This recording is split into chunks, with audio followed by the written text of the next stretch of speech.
नमस्कार। NSE 9 news के podcast में आपका स्वागत है। मैं हूं दिव्या गौड़।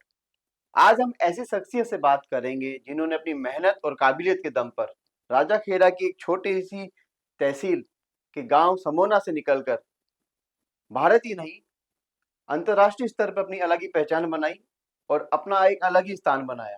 हम बात करेंगे डॉक्टर डीपी शर्मा जी से। डीपी शर्मा जी, आपका NSE 9 न्यूज के पॉडकास्ट में बहुत बहुत स्वागत है। पॉडकास्ट में सबसे पहले मैं शुरुआत करना चाहूँगा बिल्कुल इंट्रोडक्शन से, क्योंकि हमारे व्यूवर्स को आपके बारे में पता होना चाहिए। मेरा पहला सवाल आपसे यही है, धौलपुर जिले के एक तहसील है राजाखेड़ा, वहाँ का एक छोटा-सा गाँव है समोना। वहाँ आप पैदा हुए, खेले, कूदे, पढ़ाई की। कैसे समोना से डॉक्टर डीपी शर्मा जी अंतर्राष्ट्रीय स्तर पे पहुँच के अपनी पहचान बना लेते हैं और वो मेहनत से वो मुकाम हासिल कर लेते हैं, जिसको हासिल करने के लिए हर आदमी कहीं न कहीं सपना देखता है। धन्यवाद दिव्य जी। सबसे पहले तो मैं आपके NSE 9 न्यूज़ चैनल के दर्शकों को नमस्कार करता हूँ। जहाँ तक मेरी जर्नी का सवाल है, तो मेरा जन्म राजाखेड़ा तहसील के समौना गाँव, जिसको हम बागपन का एक क्षेत्र मानते हैं, वहाँ पर हुआ था। मैंने अपनी जो स्कूलिंग की शिक्षा थी, 5वीं तक उस गाँव में की और उसके बाद 9 किलोमीटर दूर राजाखेड़ा में सीनियर सेकेंडरी स्कूल था। 6 किलोमीटर मेरे को जाना और 6 किलोमीटर आना, 12 पैदल? किलोमीटर डेली मुझे ट्रैवल करने का पैदल? पैदल, जिसमें मुझे घूम के जाना पड़ता था, इसलिए 3 किलोमीटर और ऐड हो जाता था, इसलिए टोटल मुझे नो। 9 किलोमीटर जाना और 9 किलोमीटर आना प्रतिदिन। क्योंकि रोड नहीं थी उस समय मेरे गाँव के लिए, इसलिए कच्चा रास्ता था, उसमें हमें जाना पड़ता था। बारिश के मौसम में बिना जूते के भी जाना पड़ता था, क्योंकि जूते हाथ में ले जाते थे, क्योंकि काली मिट्टी थी। स्कूलिंग की वहाँ से, फिर मैंने अपना सफ़र कॉलेज एजुकेशन के लिए गवर्नमेंट कॉलेज धौलपुर से किया। उसके बाद मैंने master of computer applications Rajasthan university से किया, देन एमटेक किया, देन पीएचडी किया एंड ये सिलसिला जारी रहा। जहाँ तक शिक्षा का सवाल है, तो मेरे परिवार में हम 8 भाई-बहनों में मैं ही एक पोस्ट ग्रेजुएट घटना या दुर्घटनावश इस तक पहुँच पाया। मेरे मदर फादर तो गाँव में रहते थे, उनकी कोई शिक्षा हुई नहीं थी, इसलिए मेरे लिए बहुत मुश्किल था कि शिक्षा को आत्मसात करना या शिक्षा को प्राप्त करना। लेकिन फिर भी दिल और दिमाग में, शरीर में दिव्यता के होने के कारण एक जुनून था, एक हसरत थी कि मैं शिक्षा प्राप्त करूं, और मैं इस तरह से अपना सफ़र शुरू किया। और इस सफ़र को मैंने एक टेक्नोक्रेट के रूप में शुरू किया, फिर मैं शिक्षा के क्षेत्र में गया, उसके बाद मैं साइंटिस्ट के रूप में काम किया और फिर मैं यूनाइटेड नेशंस के ILO और UNDP से जुड़ा एज ए डिजिटल डिप्लोमेट। इस तरह से मेरा सफ़र तब से लेके अब तक और अभी भी जारी है। मैं हमारे दर्शकों को बता दूं कि डॉक्टर डीपी शर्मा जी जो हैं वो स्वच्छ भारत अभियान के ब्रांड एम्बेसडर भी हैं, आप भारत के। तो मोदी जी ने बहुत ही एक यूनिक आइडिया के साथ में इस अभियान को शुरू किया, और अगर उन्होंने आपको उसका ब्रांड एम्बेसडर चुना है तो वो भी एक यूनिक ही है अपने आप में। तो ये बेसिकली क्या स्वच्छ भारत अभियान जो बनाया है, आज की स्थिति को देखते हुए हम कैसे देखें कि वो कितना आत्मसात हुआ है, कितना सफल हुआ है, किस स्टेज तक वो पहुंच पाया है? देखिए, थोड़ा-सा हम स्वच्छ भारत मिशन के शुरुआती दौर में जाते हैं। 2 अक्टूबर 2014 को हमारे प्रधानमंत्री माननीय नरेंद्र मोदी जी ने इस अभियान को शुरू किया था और 2019 में उसका एक फ़ेज़ पूरा हुआ। फिर उसके बाद में सेकंड फ़ेज़ शुरू हुआ। इस तरह से ये अभियान चालू हुआ। 2014 में देश के अंदर जो सैनिटेशन है, स्वच्छता है, उसका जो प्रतिशत था, जो सरकारी आंकड़े कहते हैं, वो 39% था, जिसको 2019 तक 100% तक करने का था, जिसको 95% तक भारत सरकार ले आई। किया वो। ये माना जाता था कि भारत आज़ाद 1947 में हुआ था, लेकिन इतने लंबे समय तक भारत के अंदर जिस संस्कृति में स्वच्छता की बात, पवित्रता की बात की जाती हुँ। हो, उस स्वच्छता और पवित्रता का कोई ना रोड मैप था सरकार के पास में, ना प्लान था, ना कोई पॉलिसी थी, ना कोई बजट था। पहली बार भारत के प्रधानमंत्री ने इस स्कीम को लाल किले की प्राचीर से घोषित किया और मेगा मिशन के रूप में चालू किया। जहाँ तक मेरे ब्रांड एम्बेसडर या सेवक का सवाल है, मैं तो एक सपोर्ट दे रहा हूँ कि भारत के अंदर ये जो गंदगी का आलम है, ये जो सैनिटेशन के खिलाफ जो माइंडसेट है लोगों का, जो कल्चर है, वो प्राचीन काल में ऐसा नहीं थी। ये क्यों आई, कैसे आई और बाद में इसको कैसे हमें खत्म करना है। एक रिसर्च की रिपोर्ट कहती है कि 60,000 से लेके 70,000 तक बच्चों की डेथ रेट में कमी आई थी, जो डायरिया और कोलेरा से हो जाती थी इसके हुँ। कारण।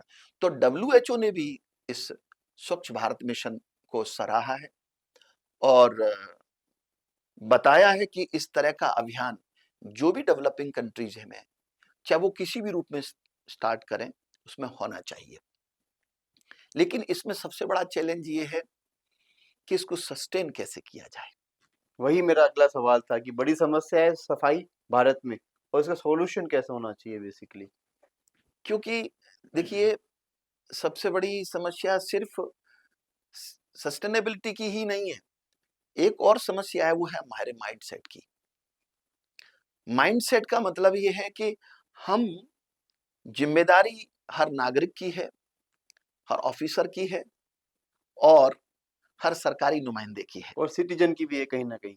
हाँ, अब इसको हमें इस तरह से समझना होगा कि पूरी दुनिया में, मैं सो फार 67 कंट्री में गया, मैंने देखा कि स्वच्छता वहाँ का एक सामान्य आचरण है। अगर आपके हाथ में कोई छिलका है, आपके हाथ में कोई पॉलीथीन पिस्टल है, तो वो उसको आप किसी डिब्बे में ही डिस्पोज करेंगे, हुँ। इधर-उधर फेंकने के। हमारा आचरण ये है कि हम कहीं भी फेंक देते थे, अब काफ़ी चेंज आया है। लेकिन अभी हमारी सफलता 100% के मुकाम तक नहीं पहुँची अभी है, अधूरी है। क्योंकि हिंदुस्तान में 5.87 विलेजेस हैं। इन 5.87 लाख विलेजेस हैं, उनमें से 95% विलेजेस के अंदर सैनिटेशन, जिसमें शौचालय की व्यवस्था है, भारत सरकार कर पाई है। और जो ओडीएफ है, खुले में शौचालय की जो हमारी कल्चर थी, उसको बहुत हद तक कम कर पाई है। लेकिन फिर भी अभी भी कुछ रिपोर्ट्स ऐसी आती हैं कि कहीं-कहीं ये देखने को मिलता है कि अभी-अभी वहाँ पर ऐसा हुआ, वहाँ पर इस तरह की कुछ फ़ोटोग्राफ्स भी आते हैं। उन फ़ोटोग्राफ्स को मीडिया दिखा नहीं सकता, लेकिन हमें ये समझना होगा कि ये सिर्फ़ भारत सरकार का मिशन नहीं है, ये किसी एजेंसी का मिशन नहीं है, ये मिशन है भारत के जनमानस का, भारत की जनता के लिए। आप ब्रांड एम्बेसडर हैं, तो इसकी सक्सेस रेट कितनी बढ़ी है और अब इसकी जो एक्चुअल स्थिति है, वो कहाँ तक आप देखते हैं? क्योंकि आप जब इंडिया भी आते हैं, तब भी आप इस अभियान के बारे में कई सिटीज़ को विज़िट करते हैं और कहीं न कहीं अपनी रिपोर्ट आप बताते भी हैं कि यहाँ वहाँ इंदौर है, भोपाल है, ग्वालियर है, तमिलनाडु के स्टेट्स आप जाते हैं, साउथ जाते हैं, आप उज्जैन जाते हैं। तो कहीं आप पूरे कम्युनिटी देखते हैं कि सफाई कितनी है, तो सक्सेस रेट कितनी तक बढ़ी है? और आगे इसमें कितना काम होना बाकी है? दूसरा सवाल मेरा ये है कि आप अपनी रिपोर्ट में एक अच्छी चीज़ मेंशन कर कर देते हैं, लेकिन लोकल लेवल पे जो ब्यूरोक्रेसी है या जो लोकल लेवल पे सरकारी मशीनरी है, उस लेवल तक वो काम नहीं पहुँच पाता और वो जो मशीनरी है, वो उस लेवल तक वो काम करवा नहीं पाती। तो उसको आप पूरी तरीके से कैसे देखते हैं? इसका सॉल्यूशन क्या है ना आपकी नज़र में? देखिए, प्रधानमंत्री जी ने जब इस अभियान को शुरू किया था, तो पब्लिक से जुड़े या डिफरेंट डोमेन से जुड़े हुए लोगों को इससे जोड़ा, ताकि वो उन लोगों को मोबिलाइज करें, लोगों को मोटिवेट करें, लोगों को बताएं कि इसकी महत्व क्या है, इसका जो है ना क्या स्वरूप होना चाहिए और किस तरह से ये लोगों की ये स्वच्छ भारत मिशन है, सैनिटेशन के रूप में या स्वास्थ्य के रूप में मदद कर सकता है। परंतु जहाँ तक सरकार का सवाल है, सरकार तो पैसा दे सकती है, बिल्कुल। स्कीम बना सकती है, उसकी मशीनरी है, ऑफि जितनी जो नगर निगम है या दूसरी मशीनरी है, सरकारी मशीनरी है। तीसरा है कम्युनिटी सर्विसेज के लॉ। हमारे यहाँ कम्युनिटी सर्विसेज की जो कंसेप्ट है बहुत कम है। दुनिया की अन्य यूनिवर्सिटी में मैंने देखा है कि 3 टायर पे यूनिवर्सिटियाँ चलती हैं, स्कूल चलते हैं, कॉलेज चलते हैं। पहला है एकेडमिक्स, दूसरा है रिसर्च और तीसरा है कम्युनिटी सर्विस। रिसर्च में क्या है? तो रिसर्च करना है, चाहे वो स्वच्छता से जुड़ा हो, चाहे कि डीपली दूसरे डोमेन से। डीपली उसका इन्फॉर्मेशन निकालना। Absolutely, absolutely. एकेडमिक्स में पढ़ाना, लिखाना है और कम्युनिटी सर्विस में ये है कि एक स्कूल की, कॉलेज की या विश्वविद्यालय की ज़िम्मेदारी समाज के प्रति, समुदाय के प्रति क्या बनती है। हमारे यहाँ ये तीसरा टायर कुछ समय के लिए एनईपी में चालू किया गया था, लेकिन मुझे ज़्यादा कुछ उसका प्रभाव नज़र नहीं आ रहा। तो इसकी सफलता की जहाँ तक आप कह रहे हैं कि जैसे मैं जयपुर आया, पिछली साल जयपुर में मेरे साथ कुछ विदेशी नागरिक भी आए थे, तो उन्होंने देखा कि भई रोड पर गायें घूम रही हैं और ऐसा लग रहा था कि जैसे गाय और भैंसें रोड पर बैठ के मीटिंग कर रही हैं। उनके बीच में कुछ कुत्ते भी बैठे हुए हैं। मतलब समझ नहीं आता कि ऐसी जगह पर स्थितियाँ इतनी खराब थी जिसको हम राज्य की राजधानी कहते हैं। और गुलाबी स नगरी है, टूरिस्ट बहुत टूरिस्ट आता भी है, आता है। मतलब देश दुनिया में बहुत अपने आप में एक नाम रखता है सरकार जयपुर। बदली, सरकार बदलने के बाद रवैया भी बदलना चाहिए, हुँ, नज़रिया भी बदलना चाहिए जी, और स्वच्छता की स्थिति भी बदलनी चाहिए। स्वच्छता की स्थिति बदलने के लिए सरकार क्या-क्या प्रयास कर रही है? सरकार अच्छा प्रयास कर रही है, लेकिन मैं पूरी तरीके से ज़िम्मेदार 2 ही लोगों को ठहराता हूँ। पहला नागरिक और दूसरा जो सरकार के अंदर मशीनरी काम करती है उसका।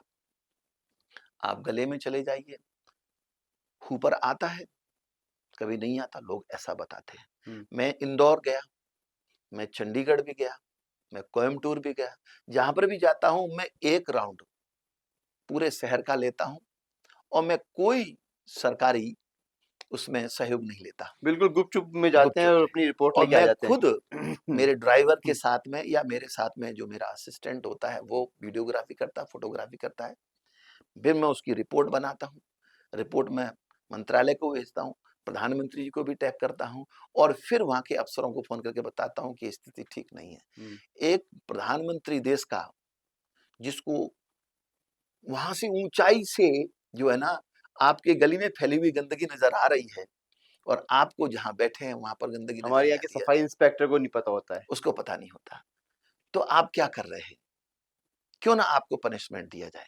मैं तो ये कहता हूँ कि भारत सरकार को ऐसा नियम बनाना चाहिए, ऐसी पॉलिसी बनाना चाहिए, चाहे स्वच्छ भारत के लिए, चाहे दूसरी पॉलिसी के लिए हो, कि अगर जो अफ़सर ज़िम्मेदार है, उसकी एसीआर में ये चीज़ लिखनी चाहिए, वेरी गुड। ताकि उसको पता चले, क्योंकि हर व्यक्ति की अकाउंटेबिलिटी सुनिश्चित होनी चाहिए। ये आपने बहुत अच्छी बात कही कि उसकी एसीआर जब तक वो मेंटेन कर अच्छी रखेगा तो उसको याद रहेगा कि मुझे रिटायरमेंट तक इसको मेंटेन करके रखना है। यहाँ पर एक बार एक शिष्टमंडल आया था, उस शिष्टमंडल आया था तो मैंने यहाँ के कमिश्नर से बात करी। चाहूँ तो नाम बता दूँगा।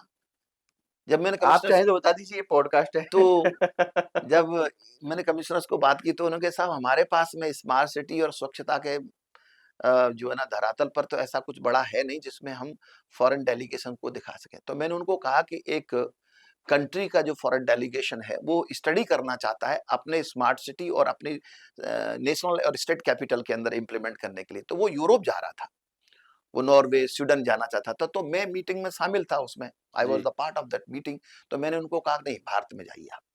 क्योंकि भारत में स्वच्छ भारत और स्मार्ट सिटी अभी नया शुरू हुआ है, इसलिए आपको ज़ीरो से लेके और एक लेवल तक आपको उसकी प्रगति और हुँ, उसके जो हर्डल्स हैं, जो चैलेंजेस हैं ना, वो आपको नज़र आएँगे वहाँ पे।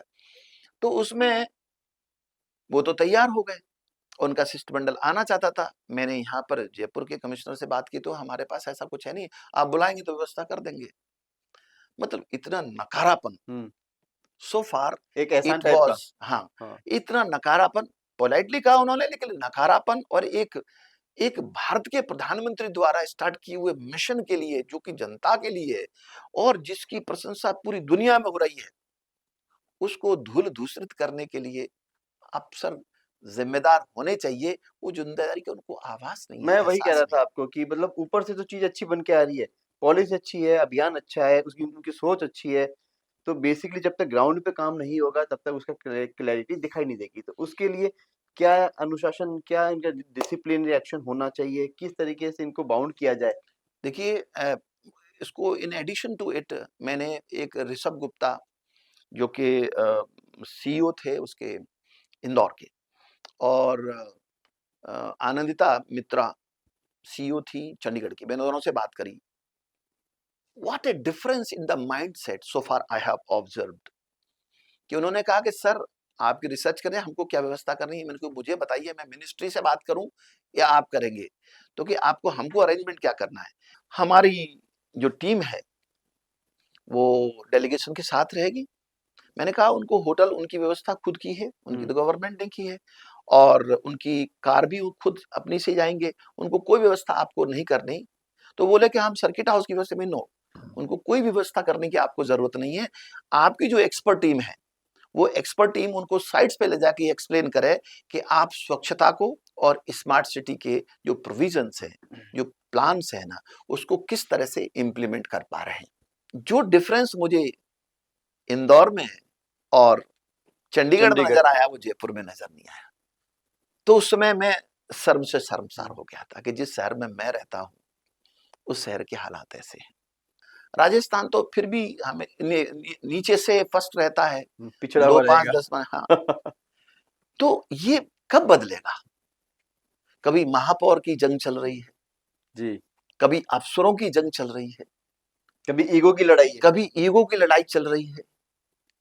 मतलब मैं तो इस चीज को ये ऐसे भी देखता हूं कि जब आप अपनी जिम्मेदारी से विमुख हो जाते हैं, आप अपने पर्सनल इंटरेस्ट को सबसे ज्यादा तरजीह देते हैं, तो उसके खिलाफ सख्त कानूनी कार्रवाई, डिसिप्लिन क्यों नहीं है, अकाउंटेबिलिटी क्यों नहीं है। राइट। एक कोई भी अफसर है, जैसे मैं हूं, मैं किसी ऑर्गेनाइजेशन का अगर रिस्पॉन्सिबल अथॉरिटी हूं, तो जितने भी दिन उस ऑर्गेनाइजेशन में हूं, मेरी अकाउंटेबिलिटी निश्चित की जानी चाहिए। ऐसा नहीं है कि मैं बिल्कुल। आज इस दफ्तर में हूं, कल उस दफ्तर में हूं, परसों उधर, और अधूरे अधूरे काम छोड़ के जाता हूं। भाई ऐसा नहीं होना चाहिए। मैं तो भारत सरकार के अंदर या राजस्थान सरकार के अंदर जो जो ट्रांसफर का सिस्टम है, मैं तो इंटरनेशनल लेवल पे सारे स्ट्रक्चर्स में देखा है, हुँ, हुँ। ये 5 साल से कम नहीं होना चाहिए। 5 साल की पॉलिसी, जो अफसर या जो भी व्यक्ति उस डोमेन में आया है या उस रेस्पॉन्सिबिलिटी जिसने लिया है, उसको कंप्लीट करने के लिए कम से कम एक फेज कंप्लीट करना चाहिए, ताकि उसका एक रिगरस असेसमेंट हो पाए और पता चल पाए कि कितने आप सफल थे और कितने आप असफल थे। ऐसा नहीं है कि आप किसी सिस्टम में एक बार घुस गए तो आप हमेशा शहंशाह बने हुँ, रहेंगे। नो, सरकार जब 5 साल बाद अपना रिपोर्ट कार्ड पेश करती है, तो बाहर भी हो जाती है और वापस भी आ जाती है। तो दूसरे लोग क्यों नहीं? हर आदमी की अकाउंटेबिलिटी सुनिश्चित होनी चाहिए, चाहे वो एजुकेशन का हो, चाहे वो ब्यूरोक्रेसी का हो, चाहे वो पुलिस का हो, चाहे वो मिलिट्री का हो, चाहे वो किसी का। क्योंकि जब तक अकाउंटेबिलिटी नहीं हुई स्वच्छ भारत के प्रति या स्मार्ट सिटी के प्रति, मुझे समझ नहीं आ रहा कि भारत सरकार इतना पैसा दे रही है, प्रधानमंत्री मोदी जी किस जतन के साथ इसको सफल बनाने मेरा के अगला लिए। सवाल भी यही था कि जब एक अभियान हुआ, लॉन्च हुआ, उसकी पूरी का पूरा डीओपी बनी, उसका पूरा का पूरा डाई मैप बना, तो उसके लिए पैसा भी, फंड भी इश्यू किया ही होगा, वो फंड आया भी होगा और वो फंड आता भी होगा, लेकिन वो फंड जाता कहाँ होगा? ये एक मेरा बड़ा सवाल है। ये फंड की मॉनिटरिंग होनी चाहिए। और मैं ये तो, जिम जाते हैं? हो सकता है जिम पे हो, ये तो मुझे पता नहीं, मेरे पास जब तक एविडेंस नहीं है। हाँ। लेकिन मैं एक दूसरी चीज बताना चाहता हूं आपको, कि जब आप सरकार की पॉलिसी को मिडिल टायर की एडमिनिस्ट्रेशन इंप्लीमेंट नहीं कर सकती, और जो लोअर टायर की कर्मचारी है वो उसको सही धरातल पे हुँ, नहीं ला सकते, तो क्यों ना हम बीच के टायर को खत्म कर दें। सरकार सीधा पैसा कॉलोनी के अंदर कम्युनिटी बना के उसको दिया जाए। वहां एक 5 लोगों की कमेटी है, उसके पास टैक्स का पैसा तो गया, और वापस टैक्स का पैसा कलेक्ट होके आपकी घर की कॉलोनी की सफाई के लिए लोग का पैसा आ गया। एकदम अब लोकल लेवल पे ही। हाँ, और वो फिर अपनी सफाई, अपने घर में सफाई, तो अगर मेरी कॉलोनी में सफाई की जिम्मेदारी मेरी है, मैं इस कमेटी का चेयरमैन हूँ और आप उसके सदस्य हैं, अगर नहीं हो पा रही है तो आपको दिक्कत होगी ना, तो आप मुझे बिल्कुल। खिंचाई करेंगे, सब लोग खिंचाई करेंगे उनकी। और वो एक वेरिएबल कमेटी, ऐसा नहीं है कि 5 साल के लिए कमेटी बन गई। तो अगर आप नहीं कर सकते तो बीच की मशीनरी हटा दीजिए और डायरेक्ट पैसा पब्लिक को दीजिए। पूरे वर्ल्ड के अंदर मैंने देखा सिविल सर्विसेज का, सिविल एटिकेट्स का, सिविल कम्युनिटी सर्विसेज का एक बहुत बड़े मॉडल काम करते हैं। तो हमारे देश में वो मॉडल क्यों नहीं है? हमने सारा कुछ सरकार की जिम्मेदारी में डाल दिया, और सरकार जब प्लान पॉलिसी बनाती है तो बीच की जो सिस्टम है, वो सिस्टम कहीं ना कहीं कुछ तो गड़बड़ करता है कि धरातल आदमी, ये तो प्रधानमंत्री भी जानते हैं। और प्रधानमंत्री ने उस बीच के टायर की पर कतरने के लिए डिजिटलाइजेशन सिस्टम लाए, लेकिन अभी पूरी तरीके से सिस्टम क्लीन नहीं हुआ है। क्योंकि ये स्वच्छता कोई जमीनी स्वच्छता नहीं है, मैं तो स्वच्छता को मल्टीलेटरल स्वच्छता मानता हूँ। सामाजिक स्वच्छता भी जरूरी है, राजनीतिक स्वच्छता भी जरूरी है, प्रशासनिक स्वच्छता भी जरूरी है, सांस्कृतिक स्वच्छता भी जरूरी है, शिक्षात्मक स्वच्छता भी जरूरी है। स्वच्छता हर जगह होना चाहिए। मतलब आपके कहने का मतलब ये बहुत बड़ा डोमेन है अपने आप में। मैं तो साइबर स्वच्छता की बात है, मैं तो आईटी का प्रोफेसर हूँ, जी, अब वो हम तो अगले मैं तो पॉडकास्ट साइबर में बात स्वच्छता की करेंगे, भी उसके बात बारे करूँ। में पूरा डिटेल हमने बना रखा है कि हमको आपसे क्या-क्या पूछना है, क्या-क्या बताना है आपको हमको। लेकिन एक जैसे आपने अभी एक एजुकेशन की बात की, तो स्कूल्स और को यूनिवर्सिटीज़ की इसमें क्या रोल होना चाहिए? क्या भूमिका होनी चाहिए? वो किस तरीके से बच्चों को एकदम बिल्कुल तैयार करें स्वच्छता के लिए? क्योंकि मैंने कई यूनिवर्सिटीज़ में देखा है बाहर की, जैसे आपने बताया कि वो कम्युनिटीज़ के लिए काम करते हैं, उनका थर्ड पेपर मान लो या थर्ड उनका ऑप्शन मान लो कि वो बताते हैं कि आपको कम्युनिटी को कैसे क्लीन रखना है। बाहर के देशों के लिए नेशन फर्स्ट है और वहाँ के सिटीज़न के लिए नेशन फर्स्ट है और नेशन के लिए वहाँ के सिटीज़न फर्स्ट है। तो कहीं न कहीं वो आपस में एक-दूसरे की कहीं न कहीं जुड़े हुए रहते हैं। तो स्कूल्स और यूनिवर्सिटी में किस तरह के मॉड्यूल्स उन पर पढ़ानी चाहिए या क्या भूमिका होनी चाहिए उनकी कम्युनिटी और सोसाइटी के लिए in term of sanitation? Well, international जो यूनिवर्सिटी है, वहाँ कॉलेजेस हैं, स्कूल्स हैं ना, वहाँ हमारे यहाँ तो नैतिक शिक्षा है जिसको बच्चे पढ़ते नहीं है, वो कहते पैसे ही दे देंगे बस हम एग्जाम और पास हो पास जाएंगे, हो जाएँगे। क्योंकि उसमें पढ़ने की भी जरूरत नहीं है और वो असेसमेंट करने वालों को असेसमेंट की। वहाँ एथिकल एंड प्रोफेशनल प्रैक्टिसेस का पूरे कोर्स मॉड्यूल होते हैं सेमेस्टर्स में, और उसको सीरियसली पढ़ाया जाता है और सामाजिक सरोकारों से जोड़ा जाता है। जैसे एक विश्वविद्यालय, उसने 4 गांव गोद ले लिए, एक स्कूल है, उसने 3 कम्युनिटीज को गोद ले लिया या 3 गलियों को गोद ले लिया। मैंने 2 साल पहले मीडिया के लोगों से मैं बातचीत कर रहा, तो मैंने कहा कि आप स्कूल के बच्चों का 1 वीक का सर्विस 1 साल में कंपल्सरी कर दीजिए। हुँ, उसकी ड्रेस सरकार देगी, नहीं तो सामाजिक संगठन देंगे, दे देंगे, पैसे की कोई कमी नहीं है। नहीं है तो मैंने उनको ये भी कहा था कि एक पर्टिकुलर शहर के लिए मुझे बात करना, हम देंगे, हम दिलाएंगे। जी। उसमें बच्चे जब उस ड्रेस को पहन के, उनके साथ में एक गाइड भी है, उनका टीचर, और जो बिना हेलमेट के जा रहे हैं, मुंह में चुर्री या पान है, उसको बातचीत करते हैं तो गाल फूला हुआ है, हुँ, बड़ा एबनॉर्मल स्टेट में है, तो वो बच्चा क्या करेगा, जहां चौराया है, जहां स्लो ट्रैफिक है या स्लो ट्रैफिक आपने करवा दिया है ट्रैफिक पुलिस से बातचीत करके, तो बच्चे वहां पर जाएंगे जिससे कि उनको जब कोई एक्सीडेंट का कोई शिकार ना हो जाए। फिर कहेंगे, वो हुँ। बच्चे कहेंगे, अंकल आप बहुत स्मार्ट है, आप बहुत एजुकेटेड लगते हैं, परंतु क्या आप वाकई में एजुकेटेड है? आपके मुंह में क्या है? आप कहीं गंदगी फैलाएंगे?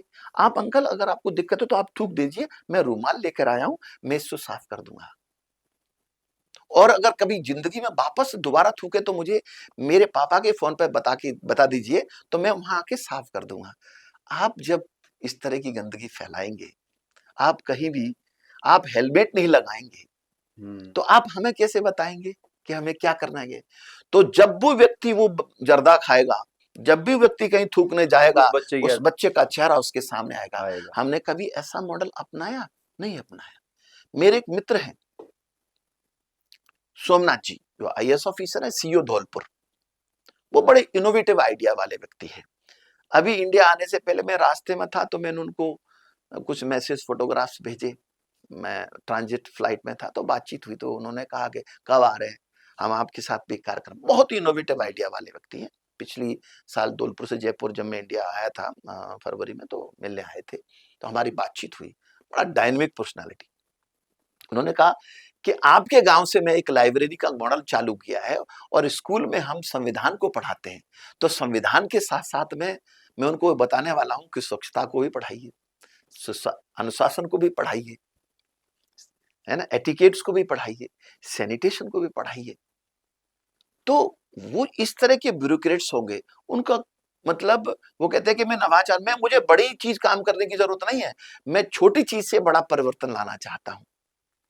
वो मेरे क्षेत्र का, जिसमें मैं पैदा हुआ, उसका जो माइंडसेट है, उसका एक अलग स्वरूप है। उस स्वरूप को यहां बोलना नहीं चाहता, लेकिन मैं उसको एक सोफिस्टिकेटेड तरीके से देखता हूं, बागपन के रूप में, कि वो वहां पर बागपन है, एक एटीट्यूड में एक अलग तरीके की गर्मी है, अलग तरीके का जो एटीट्यूड है, उसके अंदर सॉफ्टनेस कैसे आए, डिसिप्लिन कैसे आए, एटिकेट कैसे आए, उसको परिवर्तन करने के लिए एक ब्यूरोक्रेट की पोस्टिंग कितना होती है, थोड़ी सी होती है।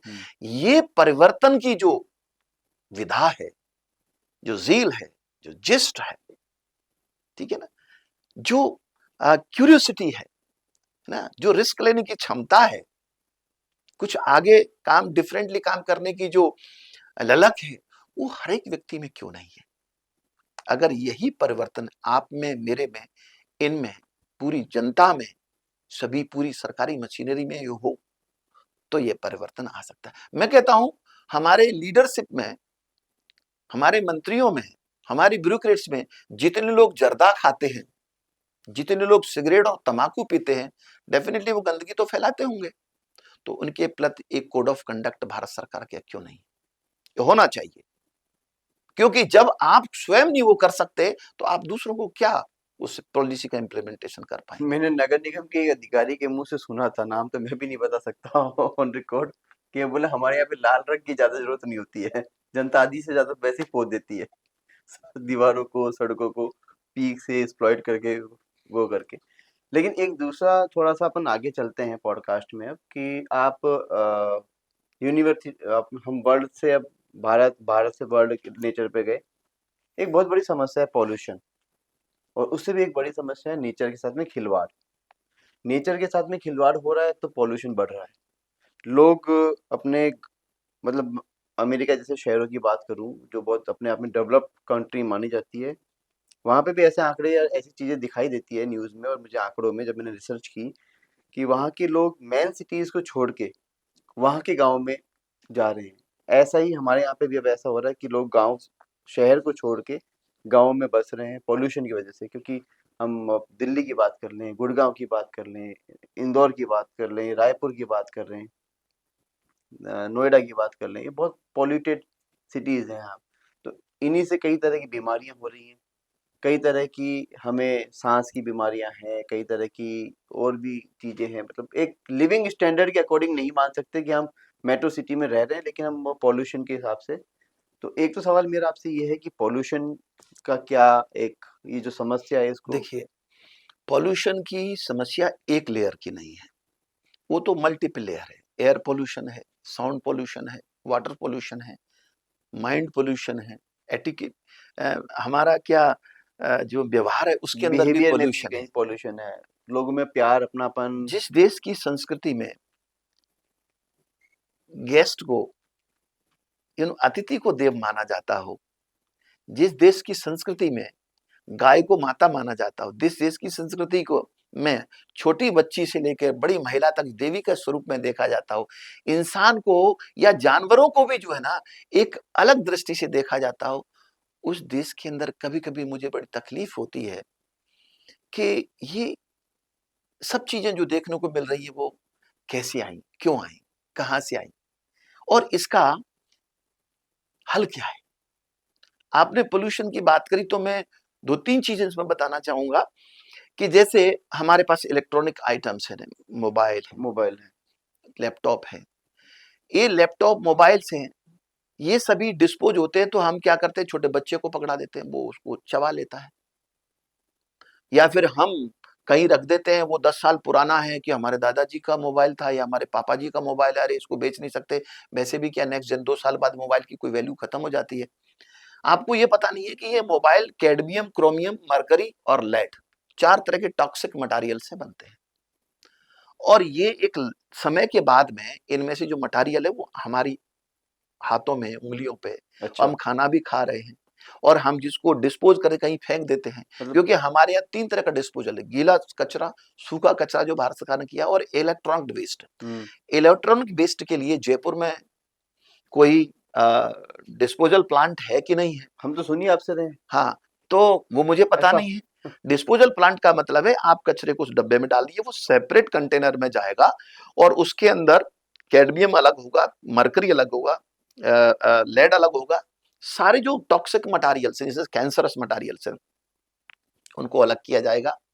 उसमें प्लास्टिक अलग होगा, उसमें से जैसे हार्ड डिस्क जो होती है और भी कई इलेक्ट्रॉनिक आइटम जिसमें गोल्ड प्लेटेड होती है, तो गोल्ड को भी अलग किया जाएगा, सिल्वर को अलग किया जाएगा, क्योंकि gold is high conductor of energy.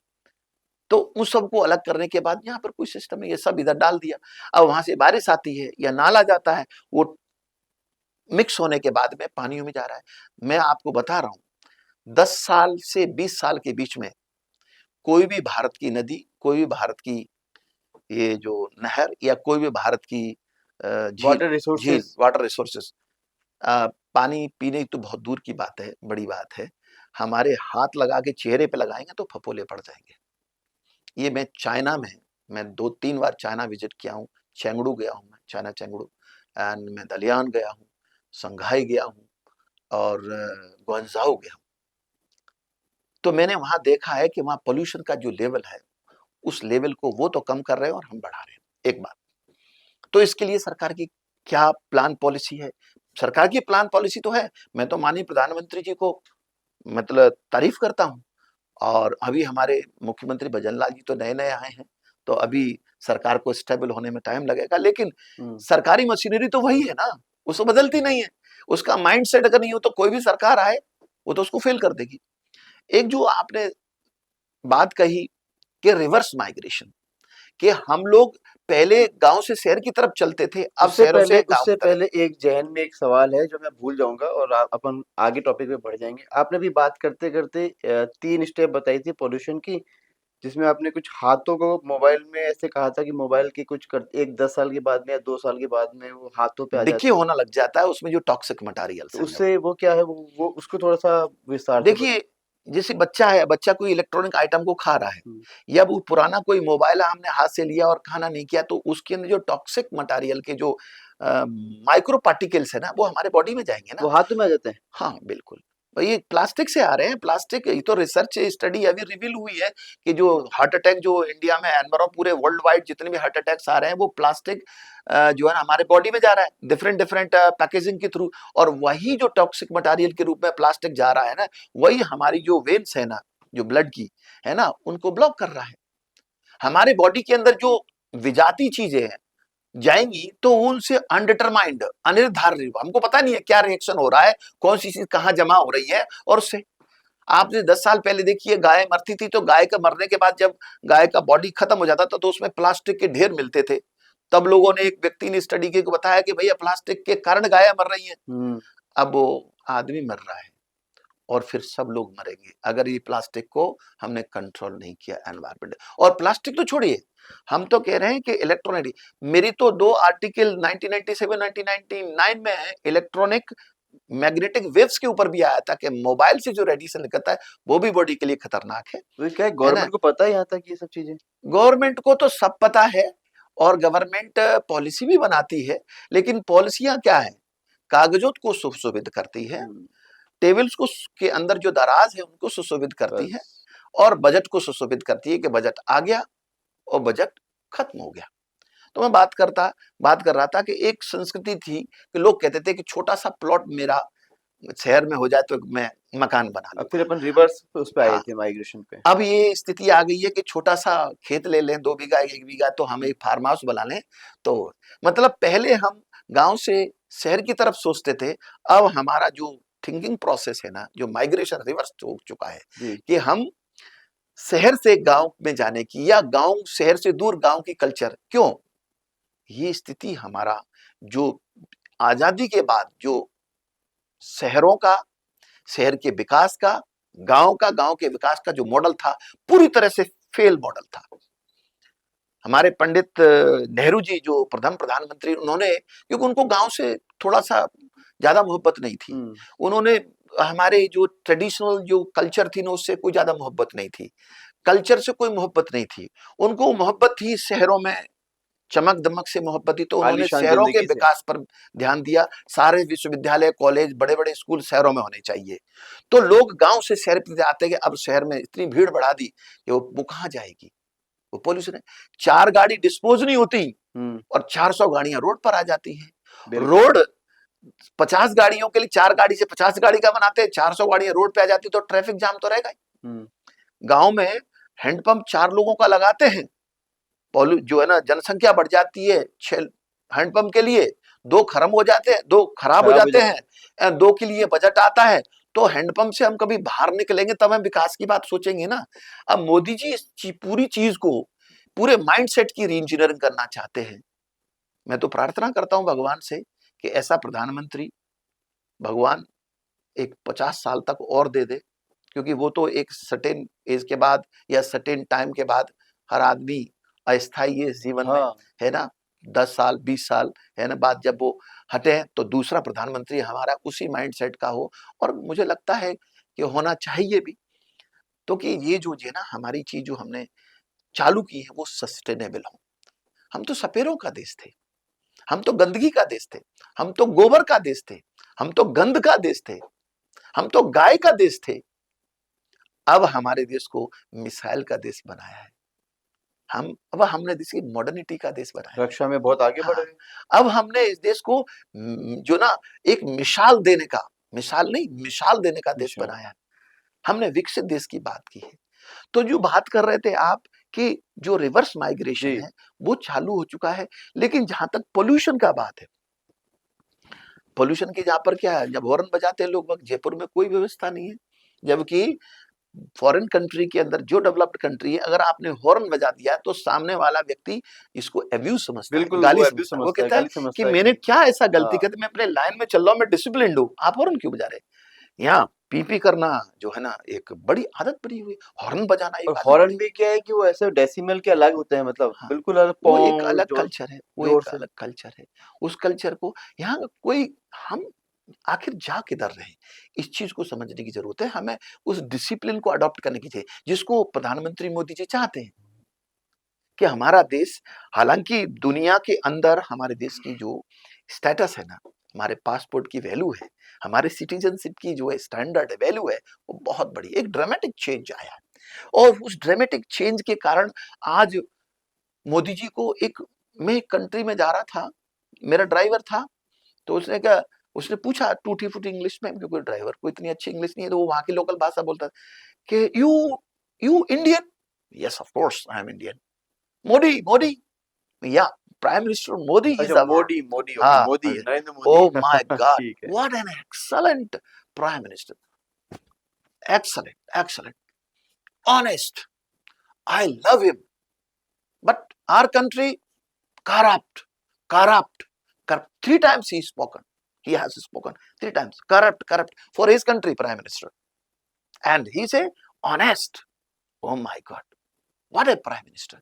So this image is now changing, not only the image of our Prime Minister, but the, the country's image, the image of our culture, the image of our capability, the image of Indians caliber. तो इस चीज को हमें समझने की जरूरत है, और इसके लिए जरूरत यह है कि हम जो सरकार ने बनाया कि 3R system, reduce, reuse and recycle. आप मुझे रिड्यूस, रीयूज एंड रिसाइकिल। जैसे पहली बात तो यह है कि हम जो कार्बन इमिशन है उसको रिड्यूस करें, ग्रीन हाउस गैसेस है उसके इमिशन को रिड्यूस करें, पावर कंजम्पशन को हम रिड्यूस करें, और फिर जो डिवाइसेस हमने बनाई उनको रीयूज करने की तकनीक हमको रिफर्बिश करें, रीमेंटेन करें, और फिर बिल्कुल खत्म हो जाए ना तो साइंटिफिक तरीके से उसको जो है ना क्या करें, रिसाइकिल करें या डिस्पोज करें। वो हमारे सिस्टम नहीं। तो इस चीज को हमें सोचना पड़ेगा, और हर इंडस्ट्री को starting from any product, any service, design से लेके मैन्युफैक्चर डेवलपमेंट से लेके यूसेज से डिस्पोजल तक, ये पूरे लाइफ साइकिल को हमको ट्रांसपेरेंट और साइंटिफिक तरीके से लेना होगा, तभी हम पॉल्यूशन को मल्टीलेटरल लेवल पे बहु दिशाओं में हम उसको कम कर सकते हैं। एक जैसे आपने इंटरनेशनल लेवल पे बहुत बड़ा काम किया है, कई सालों से आप काम करते हुए आए हैं। तो इसमें बेसिकली आप अपनी सफलता में किस चीज़ को महत्वपूर्ण मानते हैं कि वो कौन-सा एक माइलस्टोन था जो बहुत अच्छा रहा आपके एक्सपीरियंस में और आपके मॉड्यूल में जो आपने दिया लोगों को? और जो आज का जो यूथ है, उसको बेसिकली किस किस चीज़ को अडॉप्ट करना चाहिए आपसे? या आप चाहें कि मेरा देश का युवा या मेरे वर्ल्ड का युवा या मेरे नई पीढ़ी का युवा इस तरह का बनना चाहिए, तो वो आप कैसे इमेजिन करते हैं उस यूथ को लेकर? देखिए, मैं जिस गांव से निकला वहां से एक साइंटिस्ट बनना, प्रोफेसर बनना, डिजिटल डिप्लोमेसी का एक्सपर्ट बनना या कुछ और बनना मैंने कभी जिंदगी में सोचा नहीं। मैं तो चलता रहा और रास्ते के माइलस्टोन आते रहे, मैं उस पे बैठता रहा, फिर आगे चलता रहा, फिर बैठा, फिर आगे मैं चलता चलता रहा और कारवां यूँ ही बनता रहा। रहा। संघर्ष बहुत जरूरी है और जो रिस्क लेने की क्षमता है वो बहुत जरूरी तो है। आपको नेवर लगता है गिव। आज के जो युवा है, यूथ है, वो इस संघर्ष में कर पाएगा या कर पा रहा है? उसको बेसिकली उसकी टॉलरेंस पावर ही बहुत कम है। कंफर्ट जोन और कन्वीनियंस से बाहर निकलना होगा। जब तक हम कंफर्ट जोन और कन्वीनियंस में रहेंगे, हम सरकारी नौकरी की बात करते हैं कि भाई एक बार नौकरी लग जाएगी तो फिर कुछ करना की जरूरत नहीं है, बस प्रमोशन होता रहेगा, काम चल जाएगा। काम तो वहाँ पे भी करना पड़ेगा ना। काम तो वहां पर भी करना पड़ेगा क्योंकि तब कल्चर चेंज हो चुकी है। प्राइवेट में भी करना पड़ेगा, कॉर्पोरेट में भी करना पड़ेगा। हमारी जो माइंड सेट है ना कि हम रिस्क लेने की क्षमता नहीं है, हमें कम से कम है। वही जैसे फॉर एग्जाम्पल यूरोप का या अमेरिका का एक स्कॉलर हमारे यहाँ के जाते हैं, वो सबसे ज्यादा सफल क्यों है? क्योंकि वहां एनवायरमेंट ऐसा है कि एक बच्चा पैदा होने के 20 साल तक 20 बार फेल हो चुका होता है। किसमें? एग्जाम में नहीं, अपने एक्सपेरिमेंट्स में, अपनी इनोवेशंस में, अपने रिस्क लेने की क्षमता में। जी। हमारा बच्चा 30 साल तक 35 साल तक पहुंच जाता तब भी पिताजी से पैसे मांगता है। हुँ। क्यों? वहां तो 18 साल के बाद बच्चा कमा ले, ऐसा क्यों? क्योंकि हम उसे जो है जिस स्थिति जिस तरह का एनवायरनमेंट देते हैं वो कंफर्ट और कन्वीनियंस वाला एनवायरनमेंट है। हमें उसको एक ऐसा चैलेंजिंग एनवायरनमेंट देना होगा कि जिंदगी खुद बनाइए। अगर आपको पानी में फेंक दिया जाए जिसमें आपको तैरना नहीं आता, तो आप मर गए तो आपको जीने की आपका समय खत्म हो गया था, और जिंदा हो गए तो आपसे बड़ा कोई तैराक नहीं होगा। जी।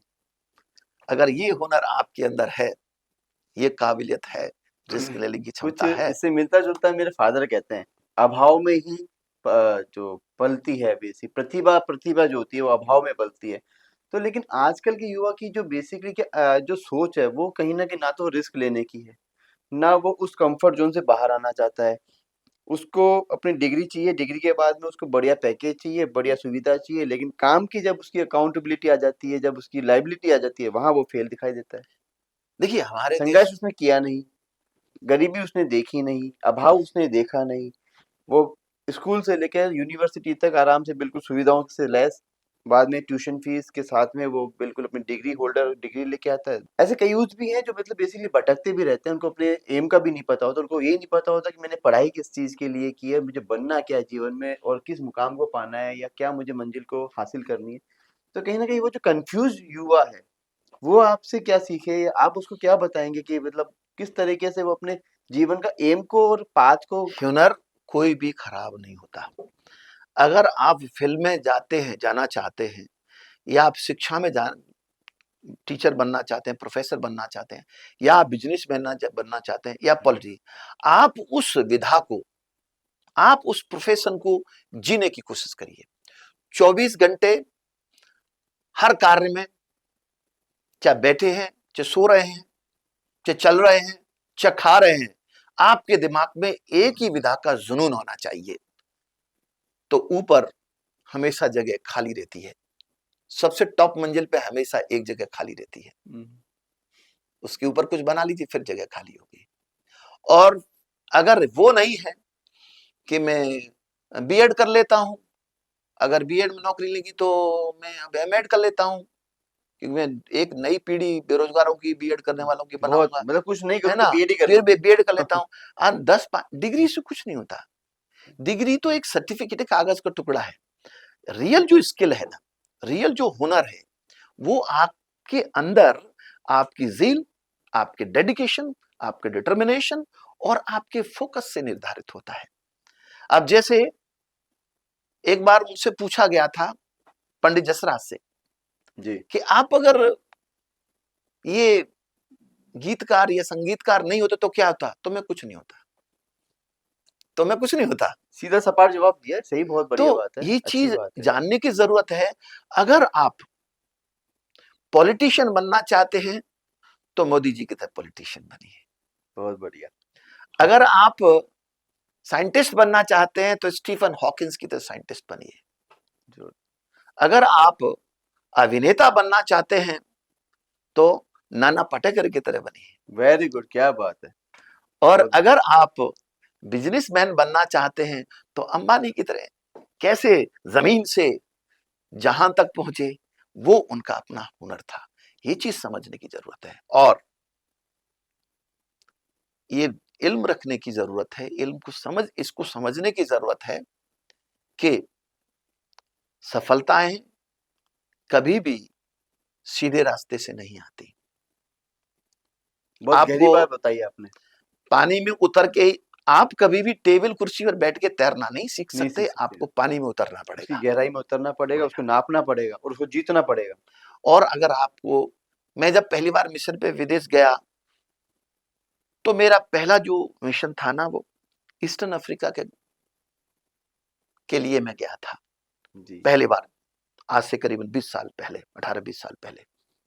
तो लोगों ने कहा कि मां आपको मार के खा जाएंगे। तो मैंने कहा कि अच्छा है तो कोई बात नहीं। अगर हसरत ऐसी है, अगर जीवन ने इस चीज को लिखा है, परमात्मा ने इस जीवन में ऐसा लिखा है तो हमको जाना होगा। मैं तो, मुझे रेड एंड व्हाइट का ब्रेवरी नेशनल अवार्ड मिला था जिसमें मैंने करीबन 40 से 45 एनजीओ को ब्लैकलिस्ट करवाया था। मुझे लोगों ने मारने की धमकी दी थी। तो मैंने उनको यही चीज कहा था कि मैं जो सुबह घर से निकलता हूँ तो ये सोच कर निकलता हूँ और घर की चौखट को चूम के निकलता हूँ, शाम को वापस नहीं आऊंगा। लेकिन याद रहे कि मैं कभी भी नीम के पेड़ को पीपल का पेड़ नहीं कहूंगा। बहुत मैंने अंधेरों को उजाला नहीं लिखा कभी। मैंने उन महापुरुषों के उन लफ्जों की हिफाजत की है। हर शख्स को मसीहा नहीं लिखा मैंने। बहुत बढ़िया, क्या बात है। तो हमें इस चीज को समझ रही है, सच्चाई के मारे पे जा रहे हैं तो आप जाइए, आपको बाधाएं आएंगी। और मैं वहां गया, वहां इतने सज्जन लोग मिले कि हम सज्जनता की यहाँ कसम खा सकते हैं। और इतने कंट्रीज में गया, मैंने उन स्थितियों को भी देखा है। मैं उस रोड से भी गुजरा हूं जिस रोड पर गर्दन कटी हुई पत्थर पर रखी हुई है।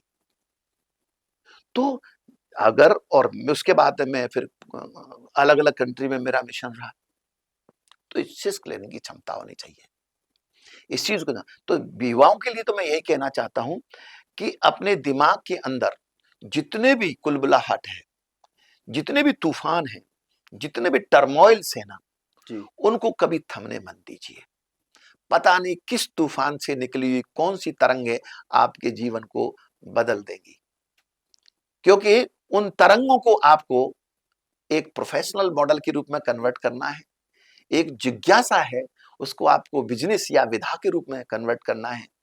या जो आपकी समस्या है उसको सॉल्यूशन के रूप में कन्वर्ट करना है। क्योंकि ये संसार है, इस संसार में समस्याएं हैं। Because problems are the part of the life and the universe, and solutions are the art of the universe and the life. तो आपको सॉल्यूशन ढूंढने हैं, एक नई समस्या पैदा नहीं करनी। आप कभी भी, कोई भी बच्चा है, जैसे हम बच्चे को गिरते ही उठा लेते हैं, हम सबसे बड़ा अपराध करते हैं। बच्चा हमारा बेटा है, फेल हो जाता है तो हम उसको कोई बात नहीं बेटा, हमको उसके आंसू नहीं पहुंचने हैं, हमको उसको और रोने देना है। तब तक रोने देना है जब तक उसकी आंखें पूरी तरीके से साफ और दिमाग साफ नहीं हो जाए, वो स्वयं चुप हो। क्योंकि जब बच्चा गिरेगा, आंसू या वो असफल होगा, उसके आंसू पोंछोगे, तो जब दोबारा असफल होगा तो फिर आपकी तरफ हसरत भरी नजरों से देखेगा कि मेरा सहायता करने वाला है ना। जिसको कंधा बोलते हैं कि अभी मुझे कोई किसी को कंधा। कंधा नहीं। वो एक की शेर है कि दुनिया में सहारों का तालिब न कभी बनना, कमजोर बनाता है इंसान को सहारा भी।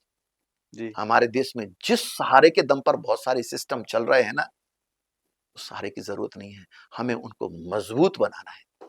इसी पे एक छोटा-सा है कि मैंने भी अपने घरवालों से सुना, पिताजी कहा करते हैं कि किनारे तो किनारे हैं, एक दिन टूट जाएँगे, सहारे तो सहारे हैं, एक दिन छूट जाएँगे। तो वही चीज़ है कि बेसिकली आप सहारों के साथ में चलोगे और किनारों के साथ में चलोगे तो, और वो कहते हैं खुद ही को कर बुलंद इतना कि हर तदबीर से पहले खुदा खुद बंदे से पूछे कि बता तेरी रज़ा क्या है। तो अगर आपने इतना अपना अमूल्य समय दिया और एनएसए 9 के पॉडकास्ट को आपने 1 घंटे का बना दिया, ये हमारे लिए एक माइलस्टोन होगा डेफ़िनेटली। एनएसए 9 से जुड़े रहने के लिए आपका धन्यवाद और इस पॉडकास्ट में अपनी राय, कमेंट और चैनल को सब्सक्राइब कीजिएगा। नमस्कार।